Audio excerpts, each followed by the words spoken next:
안녕하세요, 지치입니다. 안녕하세요. 지치 동거인입니다. 오늘은 전신마취에 대해 얘기를 해보려고 하는데요. 의학 지식이 많지 않은 환자의 입장에서 궁금한 점들에 대해 풀어보기 위해 아내와 함께 이야기해보는 컨텐츠를 진행해보려고 합니다. 네, 제가 정말 의학 지식이 하나도 없어서 가끔 남편이 이런 것도 모른다고 할 때가 있거든요. 그리고 또 병원 가는 것도 싫어하고 그래서 좀 냅두면 낫겠지 하는 스타일이라 병원이랑도 거리가 많이 멀고요. 그래서 제가 함께 이야기를 나눠보면 의학 지식이 별로 없는 사람의 입장에서 궁금한 점들에 대해서 이야기를 나눠볼 수 있을 것 같아서 이런 컨텐츠를 한번 제안해봤습니다.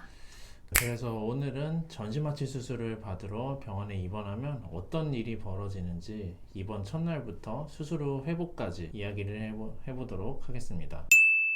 그래서 오늘 주제가 전신마취라고 했는데 사실 전신마취에 대해서 얘기를 해보기 전에 이것부터 좀 정리를 할 필요가 있어. 일단 수면마취랑 전신마취부터 나는 좀 헷갈리거든. 가장 큰 차이 딱 하나만 꼽자면 전신마취는 신경근 차단제라는 거를 써서 몸 전체의 근육을 마비시켜서 수술 중에 스스로 호흡을 하지 않는 상태이고, 수면마취는 신경근 차단제를 쓰지 않고 의식만 없애고 스스로 숨을 쉴 수 있는 상태야. 그래서 수면 마취와 전신 마취의 차이는 다른 분들도 굉장히 관심을 많이 가져주었던 주제여가지고 한번 따로 다뤄보는 것도 좋을 것 같아. 그러니까 수면마취랑 전신마취의 차이는 스스로 호흡을 할 수 있게 하느냐 없게 하느냐란 말이지. 정확해. 그래서 이제 차이를 좀 알 것 같아. 그러면 이제 전신마취에 대해서 얘기를 해보면 좋을 것 같은데, 보통 이제 특히 엄마 친구분들이 수술을 받으러 가시면 항상 나한테 이제 물어보는 것 중에 하나가, 오빠가 아무래도 마취통증과 의사다 보니까 평소에 이러이러한 질환이 있다, 아니면 내가 뭐 일주일 전에 뭘 먹었다, 술을 먹었다, 아니면 내가 담배를 핀다, 근데 뭐 이런 게 마취할 때 괜찮냐, 이런 질문을 정말 많이 하시거든. 그러니까 기저질환이 있거나 뭐 본인 특성이 있거나 이런 것들 말씀을 해주시는데, 이런 게 실제로 마취를 하는 데 있어서 영향이 좀 있어? 사실은 이게 엄청 영향이 많지. 환자의 뭐 기저질환, 뭐 이전에 마취를 했을 때 생겼던 이벤트라든지 뭐 먹고 있는 약, 뭐 수술 전 검사에서 발견된 이상 소견들이 모두 정말 중요해. 사실 이것이 마취의 중요한지를 판단하는 것에 대해서 세세하게 이야기를 하자면 정말 마취과 교과서 안에서도 상당히 많은 부분을 차지할 만큼의 양이라서 여기서 다 세세하게 답하기는 너무 방대할 것 같아. 궁금한 게 있으면 주변에 뭐 의사가 있거나 특히나 마취통증의학과 의사가 있다면 물어보는 게 그냥 제일 빠르고, 앞으로도 혹시나 궁금한 점이 있다면은 댓글을 통해서도 남겨주면 어느 정도 내가 코멘트는 해줄 수는 있을 것 같아. 그러면 가장 흔하게 물어보시는 게 고혈압 약을 먹고 있다거나 그래서 고혈압 약을 먹고 있는데 마취가 잘 안전하냐? 안전하냐? 사실 고혈압이나 당뇨 같은 경우에는 사람들이 워낙 많이 가지고 있기도 한데, 사실 그거 자체가 마취 위험도를 엄청나게 올린다거나 하지는 않아. 고혈압 약을 먹어서 혈압이 잘 조절이 되면은 크게 위험하지는 않고, 오히려 약을 먹었을 때 뭐 혈압이나 혈당이 조절이 잘 안 된다 그러면 마취 위험도가 굉장히 높은 편에 속해. 그럼 결국에 평소에도 약으로 이렇게 조절이 잘 되시는 분들은 마취가 크게 위험하지 않을 수도 있다는 맞아, 거네. 맞아. 대부분. 그러면 이제 나는 수술을 안 해봤지만 이제 수술하기 보통 전날에 많이 입원들을 하시잖아. 보통 이제 그치. 바로 수술하는 경우는 진짜 위급한 상황 말고는 본 적이 없는 것 같은데, 그러면 꼭 수술 전날에 뭐 입원을 해야 되는 이유가 있어? 수술 전에 필요한 기본적인 검사들을 외래에서 일단 하는 경우가 많기는 하지. 그런데 이제 뭐 빠진 게 있다거나 마취통증학과 의사가 환자를 평가하고 나서 어떤 부분에 대해서 추가 검사가 필요한 게 있으면은 전날에 그런 것들을 진행을 하기도 해. 그리고 전날에 여러 가지 수술에 필요한 절차에 해당하는 서류들을 좀 준비를 해야 되는 것도 있기 때문에 전날에 입원시켜서 수술 준비를 차근차근 진행을 하는 것 같아. 만약에 이거를 뭐 당일에 새벽같이 와가지고 이런 걸 챙겨야 된다 하면은 수술이 당일에 혹시 어떤 이유로나 미뤄지거나 어떤 특별한 상황이 있는데 그걸 대처를 할 수 없기 때문에 당일에 진행이 못 되는 케이스도 굉장히 많을 것 같아요. 그래서 병원 입장에서도 어쨌든 그날 스케줄이 되어 있는 것들을 잘 진행을 해야 되니까 안전하게 전날에 입원을 시키는 것 같아. 그러면 그 전날 무언가를 환자가 했다거나 해서 그 다음날 수술을 못하게 될 수도 있다는 거네? 그렇지.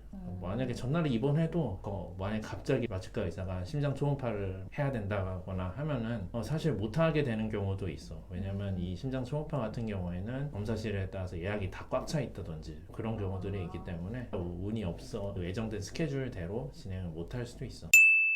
그 동의서 얘기가 나와서 말인데 오빠 그 레지던트 할 때 1년 차인가 2년 차 때까지 였나? 맨날 밤에 동의서 받으러 돌아다니느라 바빴다고 그치. 했잖아. 그 동의서를 보통 받으러 다니면 그 동의서의 내용이 방대할 것 같은데 다 이해를 시키고 사인을 받아? 아니면 그냥 보통 그냥 막 그냥 이렇게 하셔?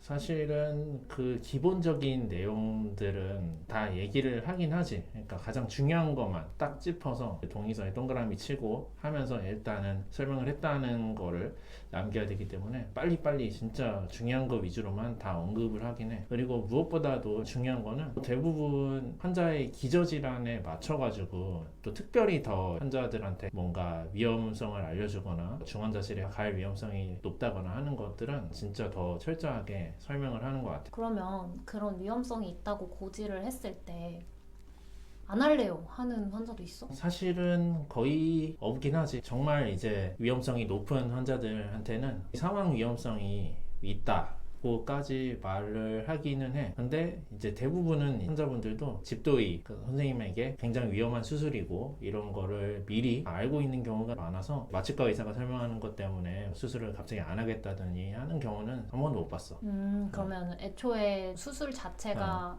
위험하신 분들, 그치. 중환이신 분들이기 때문에 그렇다는 거지. 그치. 그럼 마취의 위험보다 사실 수술을 안 했을 때 위험이 더 사실 크니까 맞지. 하는. 그냥 해야지 그러니까 살 가능성이라도 있는 거기 때문에 거의 진행을 하는 것 같아. 그러면 수술 전날 보통 금식도 많이 하라고 하잖아. 보통 뭐 건강검진 할 때도 내시경 하면 금식 많이들 하니까 뭐 수술 전에 금식해야 돼요 했을 때 어색하지는 않은데 금식을 꼭 해야 하는 이유가 있는지 좀 궁금해. 왜냐면 내시경은 봐야 되니까 음식물이 없어야 되는 게 어느 정도 납득이 되는데 마취는 왜 금식을 꼭 해야 돼? 금식은 환자 안전을 위해서 굉장히 중요하게 생각하는 것들 중에서 하나야. 만약에 응급수술에 환자 의뢰가 들어왔다 할 때도 가장 먼저 물어보는 것 중에 하나가 금식 시간이 얼마나 됐냐 물어보기도 하거든. 왜 그러냐면 전신 마취를 하면은 기도삭관이라는 걸 하게 돼. 이게 뭐냐면은 목구멍 쪽으로 이제 호흡을 할 수 있는 통로를 만들어주는 건데 후두경이라는 거를 입 안으로 집어넣고 딱 그 기도에 들어갈 구멍을 보면서 튜브 같은 걸 넣는데 그 과정에서 굉장히 자극적이기 때문에 구토 반응이 일어나는 경우도 있어. 그러면 음식물이 폐로 들어가서 폐렴 같은 심각한 문제를 일으킬 수가 있어.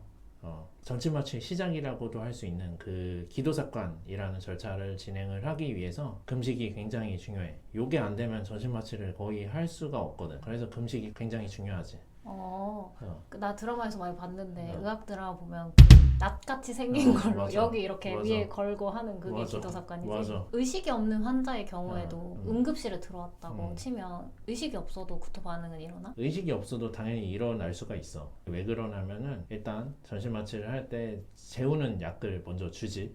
의식이 떨어지고 나서 이제 근육을 마비시키는 약을 주게 되는데 그 이후에는 숨을 잠깐 쉬어주게 하기 위해서 마취과 의사가 환자의 입이랑 코에 마스크를 대고 강제적으로 숨을 불어 넣어주게 돼. 이때는 정확하게 기도로의 어떤 통로가 확보가 된 것이 아니라 기도랑 식도랑 공기가 같이 들어가게 돼. 그 기체들이 식도를 통해서 위로 들어가게 되면은 빵빵해지잖아. 결국엔 그렇게 해서 이제 구토 반사가 결국엔 나타나게 되는 거야. 이게.